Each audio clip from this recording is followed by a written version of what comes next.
कहानी का, व्यवहार कहानी का फोटो वही थी, आप लोगों ने उसको नोट कर लिया। अब एक एक दिन में मैं तीनों कहानियाँ आपको पढ़ा दूँगा, तो उस समय आप लोग अपना सारांश जो लिखा है उसको निकाल करके बैठेंगे। किताब ना भी होगी तो भी अच्छे से समझ में आएगा। अब देखिए, रहीम के दोहे मैंने पहले पढ़ाए थे, इसलिए कुछ बच्चों का बार बार फोन आ रहा है कि दोबारा पढ़ा दीजिए, तो मैं दोबारा पढ़ा। अब इसको आप लोग पढ़ लें, फिर बार बार परेशान नहीं करेंगे, ठीक है।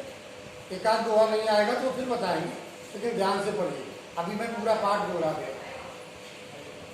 रहीमदास का के दोहे, रहीमदास जी के विषय में मैंने बताया था कि उनका पूरा नाम था अब्दुल रहीम खान खाना।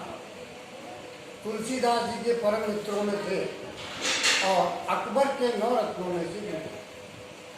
अकबर का दरबार में उनका बहुत सम्मान था। और अंत समय में रहीमदास जी वृंदावन में जाकर के रहने लगे और वहीं रह करके चित्रकूट और चित्रकूट से वृंदावन दोनों स्थानों पर रहे वो, और वहाँ रह करके उन्होंने ये अपने दोहा लिखे जो ज़्यादातर नीति से संबंधित हैं या कहीं कहीं कृष्ण भक्ति से भी संबंधित। तो इसमें कुछ नीति परक दोहों का जो है वो वर्णन किया गया है।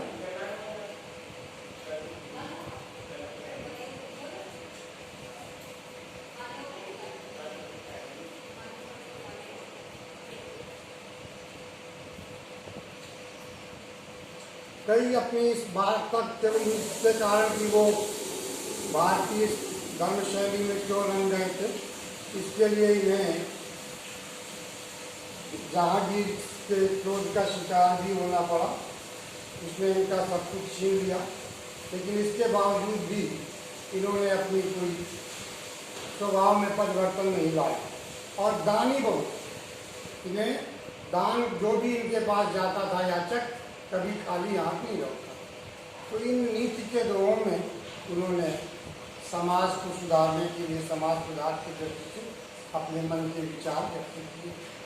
नीति, प्रेम और भक्ति तीनों की जो वैतरणी है, वो त्रिवेणी जो है वो कबीर के दोहों में मिलती है। देखिए, तो जो रहीम उत्तम प्रकृति का कर सकत कुसंग, चंदन विष व्यापत नहीं लटके रात।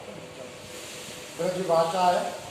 कबीरदास रहीमदास जी कहते हैं कि अगर व्यक्ति का स्वभाव अच्छा है तो संगति का उतना अधिक प्रभाव नहीं पड़ता जितना कि हम समझते हैं। संगति का प्रभाव पड़ता है, लेकिन यह भी तो है कि हमारी संगति में कोई बुरा व्यक्ति सुधर जाए। यही कल्पना हम क्यों करके बैठ जाएं कि संगति अगर बुरी होगी तो। अब ये अपने आत्मबल को इतना नियंत्रित रखें कि हम बुरे व्यक्ति को सुधार सकते हैं और उसको सुधार सकते हैं। उदाहरण देता हूँ, उसका हमारे ऊपर कोई प्रभाव नहीं। रहीमदास जी कहते हैं कि चंदन का वृक्ष होता है, शीतल होता है, सुगंधित होता है, न जाने कितने सांप लिपटे रहते हैं, लेकिन न तो वो अपनी शीतलता त्यागता है और न ही अपनी। तो वही रहीमदास जी कहते हैं कि अपने आत्मबल को दृढ़ रखें, कोई संगति का प्रभाव न पड़ने दो। बुरी संगति का कोई भी प्रभाव नहीं पड़ेगा अगर आपका आत्मबल मत का कर सकत कुसंग, चंदन विष व्यापक नहीं लपटे रात भुजंग। चंदन में विष नहीं व्याप्त होता, सांप लिपटे। दूसरा उन्होंने कहा, रहीमन प्रीति सराहिए मिले हो तरंगून। रहीमदास जी कहते हैं कि प्रेम की सराहना करो, प्रेम रंग को दूना कर देता है। संगे शक्ति कलम युगी, एक मुहावरा प्रचलित है, 1 और 1 11 होते हैं। अगर 2 लोगों की सर्ववेद शक्ति एक साथ मिल जाए तो शक्ति बहुत अधिक बढ़ जाती है, कई गुना बढ़ जाती है। तो यही बात रहीमदास जी ने भी अपने ढंग से कही है कि जैसे चूना और हल्दी होती है, जल्दी माने पीला है, हल्दी और चूना होता है, चूना सफ़ेद होता है, हल्दी पीली होती है, और दोनों को एक साथ मिला देने से गाढ़ा लाल रंग बन जाता है। वही कब मिले हो तो रंगून, मिलने से रंग दूना हो जाता है अगर दोनों अपने अहंकार को छोड़कर एक दूसरे को मिलता है।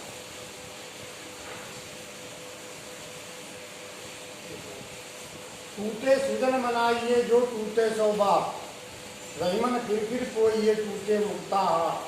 रहीमदास जी कहते हैं कि अगर अपना कोई मित्र नाराज हो जाए तो उसे मना लेना चाहिए।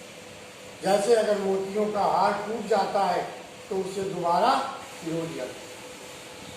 और किसी अगले जोड़े में उन्होंने बताया, रहीमन असुआ नयन धर ये दुख प्रकट करे, या ही निकारो ये हटे कथन भेद कहिए। रहीमदास जी कहते हैं कि अपने किसी स्वजन को अपने से अलग नहीं करना चाहिए।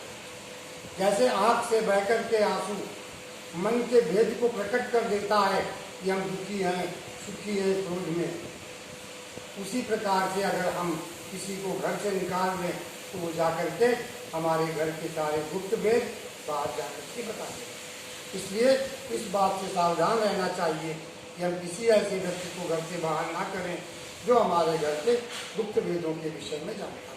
उसके साथ तालमेल बिठाकर रखें, समन्वय बना रखें, यही नीति चलती है और वही व्यक्ति सफल। भले ही हमें कुछ दबना पड़े, कुछ सहना पड़े, तो भी हमें उससे घर से बाहर नहीं करना।